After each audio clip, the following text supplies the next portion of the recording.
TVA just got $400 million yesterday from the DOE. If you read what they say they got it for, I dare you to tell me what it is. But anyway, the $400 million coming to Oak Ridge is a good thing. It does put TVA as the first public utility to build a small modular reactor. Now, it won't be the first small modular reactor, but it'll be the first one built by a public utility. I want to quickly show you on this particular slide. You notice what that is? Bull Run Steam Plant. The towers are gone. Type 1 Energy is there with a competing design for the ITER project.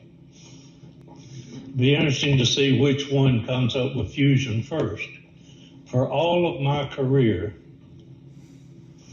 fusion energy has been 30 years away. I believe it's 30 years away now. We'll see. Now, again, this is a drone shot over the Oak Ridge National Laboratory. You can see the spallation neutron source. You can see Y12. You can see Oak Ridge. Now, I'm going to move really quickly. Ram Upaluri doesn't think I can get through this presentation in the time allotted. I'm going to see if I can. But I'm going to move some things really quickly, like that one. I will say I'm a Vietnam vet, and the highlight of all of my European travels was the time I got to spend at that monument on Omaha Beach at the American Cemetery in Normandy. Fanny took that picture of the four of us. All four of us are Vietnam veterans in 1968 and 69. I can't help but plug my book. East Tennessee Technology Park today, all of the K-25 buildings, significantly, most of them are gone. That's what it looks like today. That's General Groves' grandson, Dick Groves. I took him out and showed him the William J. Wilcox Jr. K-25 Interpretive Center. That's what it looks like. If you've not been out there, you need to go.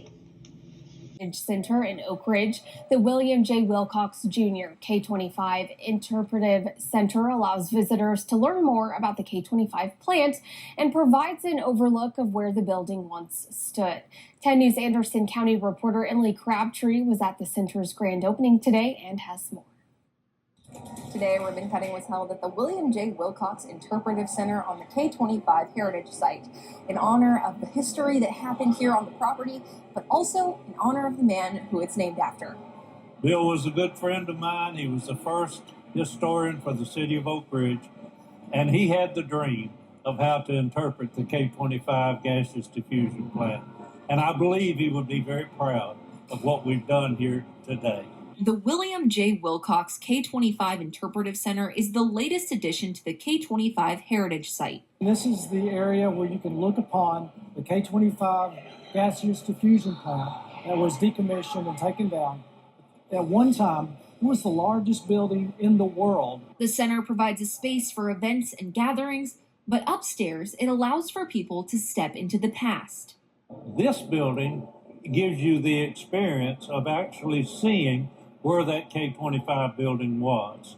And that's something that you can't see from the History Center. You can see pictures, but the real thing is here. And even though many locals know the history of K-25 and its role in nuclear production, they say it's important to have museums and buildings like this in order to keep the history alive. I still learn more today about what we did in the past, but those things that we did in the past contribute so much to what we do now. We can learn from our past and build on that. And I'm just really proud to be an Oak Ridger. If you're looking to come and enjoy the Wilcox Interpretive Center, you can find it right next to the K-25 History Center on the K-25 property. Now, their hours are from 9 to 5 every single day, so come on out and enjoy the history that it has to offer. Reporting in Oak Ridge, I'm Emily Crabtree. This is a model that's up in the facility, and if you go over to the side and look at a video, you can actually see what the building looked like, and it talks about what's inside the building. See, Ron, that's why I can get through them so quick. Again, this is looking at the footprint itself. I want you to know there's a railroad car out there that was used to transport a miniature submarine out to Idaho, and that submarine was called the Steelhead. I'm trying to find out if it still exists. But that railroad car exists, and we're going to move it over to Portal 4. Lawrence Young is doing an amazing job with Portal 4. It's not far enough along for me to give you a good picture of it, but it's going to be the entrance to the History Center there at K25. Now I want you to see the newest museum in Oak Ridge, Museum of Radiation and Radioactivity. This is at the Pollard Auditorium. It's a collection that Paul Frame collected over the years. The American Nuclear Society has adopted it as their collection. It shows all kinds of instrumentation associated with nuclear materials and radiation. You need to go see that. Pretty soon, the American Museum of Science and Energy is going to be staffing that museum, and you'll be able to get in it at any time. Right now, you can't get in it unless you call and ask them to open the door. They were kind enough to give me a badge so I can get in. If you want a tour, I'll take you on a tour. Now let's talk about Manhattan Project 2.0. Chris Wright came to Oak Ridge, not his first stop, but one of his first stops after being appointed, and he left us with the challenge of creating a Manhattan Project 2.0. Interestingly enough, the two county mayors, Terry Frank and Wade Cresswell, when they pull these people together to talk about Manhattan Project 2.0, they want me to come. And they give me 10 minutes to tell the history of the Manhattan Project. I can do it in 9. I've got it down. I can tell them. What I tell them is you be a General Groves and a Colonel Nichols. Which one of you are brave enough to take on that lead? Now, this is what I'm going to spend the rest of the time talking about. What's out at the K25 site. We mentioned what's out at Bull Run, Type 1 Energy. Centrus is located in town there.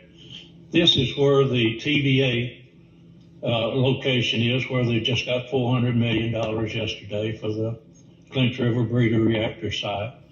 And then I'm not going to cover all of these, but I'll cover most of them in the presentation. That is just another sign that shows you where they are and what they are. Some of the ones that I'll cover will be Kairos Power, BWXT, TriSoX, Oklo, Areno. So let's hit the first one, Kairos Power, small modular reactors.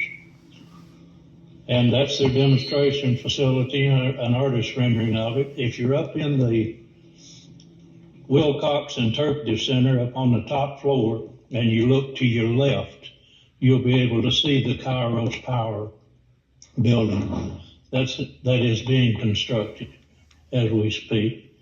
That's what it looks like on the side, or looked like when they first started. Powerful partnership, and it's happening right here in our backyard. Kairos Power, the Tennessee Valley Authority, and Google are teaming up to meet America's growing energy needs. It's a first of its kind agreement between a U.S. utility and a nuclear power company. The TVA will buy up to 50 megawatts of electricity from Kairos Power's upcoming Hermes 2 plant in Oak Ridge. The electricity from the advanced nuclear reactor will power Google data centers in Tennessee and Alabama. Hermes 2 will be Kairos's second test reactor in Tennessee, but the first one to actually produce power.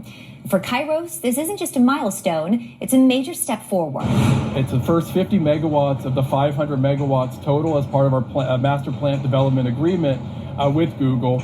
Getting that first unit identified, the Hermes 2 plant, that's a really big deal for Kairos. It allows us to leverage both the construction work we're doing here for Hermes 1 and also leverage that for Hermes 2. Hermes 2 is expected to begin operating in 2030. Meanwhile, Kairos Power is also teaming up with BWXT to explore new ways to optimize the commercial production of TRISO fuel for Hermes 2 and future advanced reactors. TRISO X just a little bit. That's where that fuel is they're talking about. New tonight, with the Trump administration's push for more American-made nuclear reactors, Oak Ridge has seen a ton of new industry, but not all businesses are building reactors. Anderson County reporter Emily Crabtree spoke with one company that's fueling the nuclear energy. It's no secret the nuclear industry is growing in Oak Ridge, but with so many nuclear reactors popping up, there has to be some way to fuel them, which is why TRISO X is creating the first in the nation fuel fabrication facility. We're making great progress here in Oak Ridge on land that was previously part of the DOE reservation. Nuclear company TRISO X is one of many companies making their mark on the K-25 heritage site. We're investing over $900 million in providing this fuel production capability here in East Tennessee, and it'll generate over 500 jobs with our first facility alone. We're already looking at building a second facility at the same location here in Oak Ridge, Tennessee, which will have twice the capacity and have over 1,000 jobs that are brought with that second facility. Experts say this is a huge step closer to putting the U.S. back on top of the nuclear industry. East Tennessee is where we're going to realize this and lead the country and then eventually the world in really demonstrating what we can do. And X Energy and TRISO X are a key part of that landscape. TRISO X is also working with a newer form of fuel. But it's far more efficient and it's far safer of a fuel system. That's allowed for our nuclear reactor design to be a much simpler design with passive safety systems, allowing for modular construction and quicker deployment out into the field. And they're getting support from others. Everybody in the industry is very much rooting for X Energy as well as all of the advanced nuclear companies and just looking for opportunities to accelerate that timescale while not cutting any corners in terms of safety. For now, the facility will fuel the nation's first commercial-scale small modular reactor out of Seadrift, Texas, but the company says they're very excited for what the future holds. Now, I'll send things back to you. TRISO X also says they have awarded a $48 million contract to Clark Construction to build that first facility. They say construction will hopefully begin sometime next month. This is one of our competitors. The governor put $60 million into a nuclear council. Advisory Council here in Tennessee, Texas put $600 million. This is a Rhino.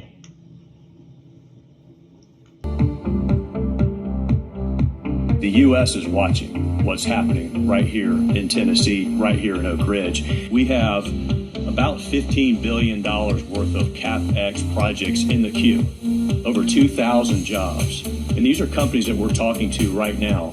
It was already happening because of Oak Ridge, but because of Orano's decision to come here, that's really opened up a lot of conversations. The nuclear renaissance has begun. America is going to lead in that renaissance. There is no conversation in this country that has to do with energy independence, national security, energy dominance that doesn't include nuclear energy. America needs more and new nuclear power. The world needs more and new nuclear power. New nuclear power needs Tennessee and Project Arc in Oak Ridge. Our team members of Orano in this new office are developing the next generation enrichment facility that will provide significant quantity of enriched uranium to fuel not just reactors, but the future, powering new technologies that will define the next century. Because of what we have with Oak Ridge and with TVA, there is no excuse for us not to lead the way and to really chart that path as how we move forward with SMRs, how we move forward with micro reactors. we are so very proud that Tennessee continues to play a central role in shaping the future of domestic nuclear energy. This is our opportunity to step up and win for new nuclear, to win for our nation. But it's an opportunity. We need to hit a home run. And I know with the team here today, we will get it done.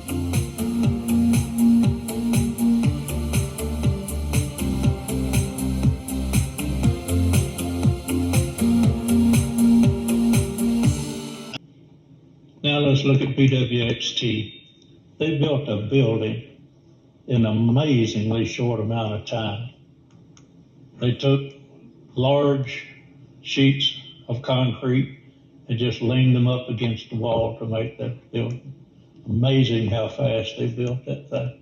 Expanding in an effort to enrich more uranium in the United States. BWXT announced this week it will build a $45 million facility in the Secret City. 10 News Anderson County reporter Emily Crabtree spoke with leaders in the city and in the state about those plans.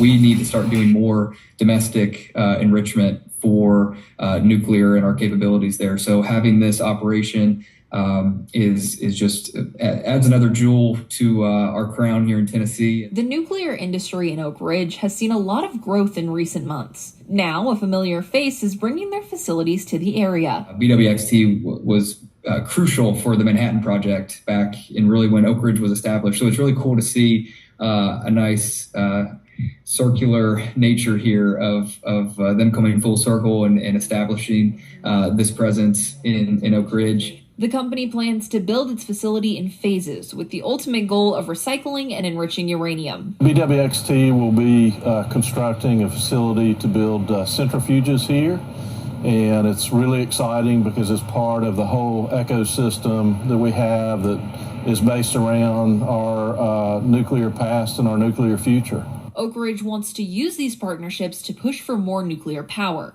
and the state is hoping to put the country back on top as one of the leading nuclear producers. We cannot say enough about the state's commitment to nuclear, and we're going to be a leader not just in the United States but in the world.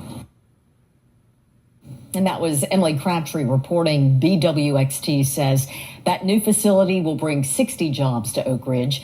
The company purchased around 96 acres to construct the building. BWXT plans to invest around $45 million to complete that project. Next, we'll talk about Oklo.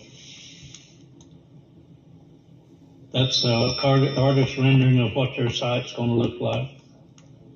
Gigawatts. Oklo announcing yesterday it's investing nearly $1.7 billion toward plans to open a first-of-its-kind nuclear waste recycling facility. The Tennessee site expected to begin production by the 2030s. Joining us now first on CNBC is Oklo CEO Jacob DeWitt. Jake, it's great to have you. This is very technical, so explain to us what this is. It's exciting to me about nuclear technology because nuclear reactors really only use about 5% or so of the fuel that gets loaded in them in its time in a reactor. And the reason is because, you have to have a minimum amount of fuel to keep the reactor running. That means that used fuel that gets discharged from a reactor is actually 90 to 95% remaining unused fuel. And one of the really exciting things about what we've been at since the beginning of our company has been working on next generation reactors called fast reactors that can actually really efficiently recycle and access that remaining 90 to 95%. What that translates to is effectively taking today's waste inventories, which with recycling and fast reactors have the same amount of energy as about 1.2 to 1.3 trillion barrels of oil. It's insane, right? That's close to global oil reserves. So massive opportunity to do this. So the upshot is that we just get a lot more power, which we need? We get more power, and the cool thing too is it can be done more cost effectively than using fresh fuel. Because the fuel's kind of already in a good spot to be able to reuse through recycling. So yeah, more power and cheaper, which is pretty top of mind for everybody today. Are the other nuclear players doing this? There are a few. This is one of the things that was kind of envisioned by those folks coming out of the Manhattan Project, right? Some of the great minds like Enrico Fermi and others saw this potential to better use fuel by recycling it, by closing the fuel cycle, as some people say. And the technology's progressed a lot since then and really kind of culminated in the U.S. to be commercially ready and viable in the 80s and 90s. And so we started partnering up with the national labs back a couple of years ago with the Department of Energy to start commercializing this. And we went through a site selection process and found a wonderful home to put this in East Tennessee. So yeah, I mean, this is going to be, frankly, a game changer for frankly, not just nuclear, but for energy as a whole. And yeah, there are other companies looking at this, which is exciting because the space is so big. When you talk about global oil reserves, that size of an energy market just in the U.S. alone, there's room for a couple people to be in it for sure. I guess, so we've been following you and all this incremental news and all these big plans and these steps as you get into the reality of setting up these nuclear reactors. So talk us through the time frame of this combined with everything else that you're doing. I ask you this every time, but I guess that's the key question for investors and also for all of us that are waiting for this power. Exactly. So, we're moving full speed ahead with getting our first plant built up in Idaho. We have fuel for that plant, which is great. We're one of the only companies that actually has fuel ready for a new build. And that's actually produced, by the way, from this kind of recycling technology, just at a smaller scale that was developed out there. So that's pretty cool. So that will power that first plant. What this recycling announcement is about is actually opening the door for fuel for follow-on plants. So that's one of the biggest bottlenecks to building a lot more power more quickly. So kind of turning waste not just into watts, but waste into gigawatts.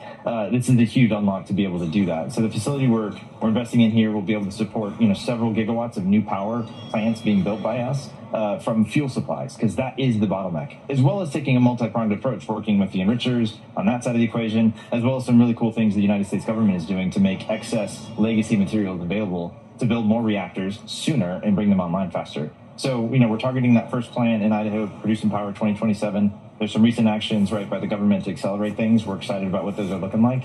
And we're hopeful that, those are going to lead to, frankly, moving all of these timescales to the left, not just for the first plant, but for more plants after that. Jacob, just looking at that map again, Idaho, I see Illinois, we're talking Tennessee. Are there running themes that go into site selection? There are.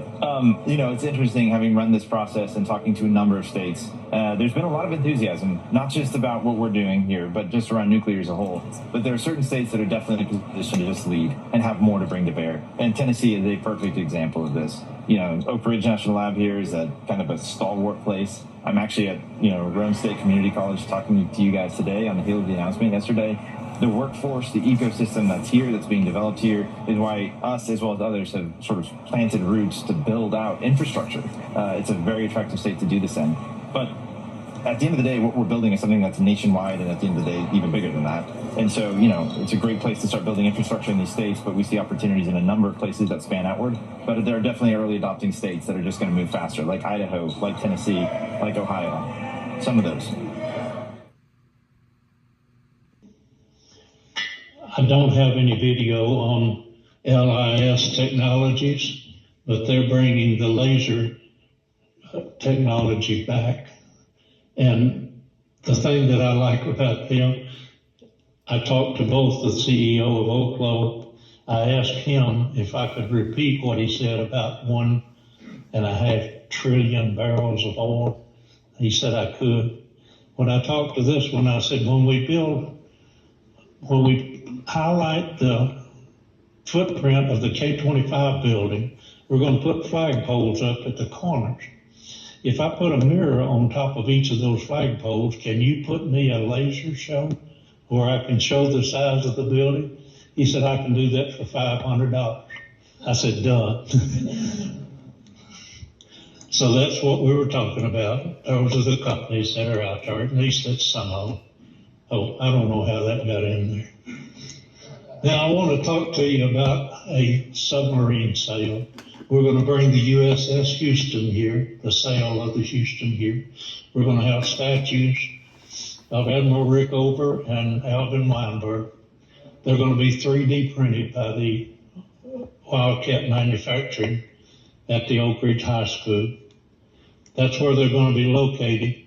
That's about where Wanda's globe is now. We're going to move that globe.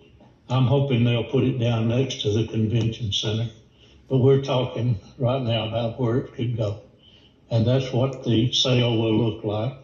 The commemorative walk is just here to the left. The municipal building is up at the top. And it's right on Tulane Avenue and the Oak Ridge Turnpike. Rom, I got 1 minute left. Questions? Let me turn my, yes, sir, please. Is Oak Ridge getting ready for the influx of new workers, about housing, school, No. That's what I talked to them about Manhattan Project 2.0. We went from 1,000 farms, 3,000 people, to 75,000 people, 80,000 people working here in 2 years and 9 months. If we're going to get Manhattan Project 2.0, we need to get started. Ellen?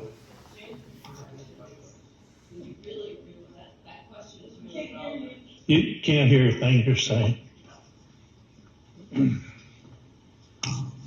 That question was really, really relevant. In the Manhattan Project, we had the Army and the whole U.S. budget working together to try to make things work here. And of course, there was a lot of excitement and things that didn't quite work right at the time during the Manhattan Project. But now we don't have any one individual in charge or one organization. We've got to deal with workforce training, where people are going to live, how they're going to get to and from work. The infrastructure isn't here, and that this is a community effort. I think Rotarians are one entity that may be able to help make something happen. I had the opportunity to sit in a focus group led by somebody from the Federal Reserve Bank of Atlanta recently. We talked about how the Southeast is not very good at bringing community capital together, community efforts. We don't cooperate well, and there are reasons for that. They were investigating what those reasons were, but we've got a challenge, and there's not going to suggest how it's going to be solved, but it's definitely there. Thanks, Ellen, very much. Ray's in charge. You're kidding. Yes, ma'am. Marilyn, please. I have heard in the past, like about the data centers and stuff, that when they talk about numbers of jobs, often it has to do with construction. And then you have robotics and maybe even AI that takes over. And so those job numbers are a little disingenuous. They're permanent, ongoing jobs. Do you have any idea? Yeah, I don't agree with that assumption. AI is interesting to watch, and it's going to do some things for us quicker. Robotics are going to help. Jobs are still going to be here. Construction jobs especially are going to be here. Nuclear reactor jobs, nuclear engineering jobs are not going to be replaced by AI. Jim, am I right?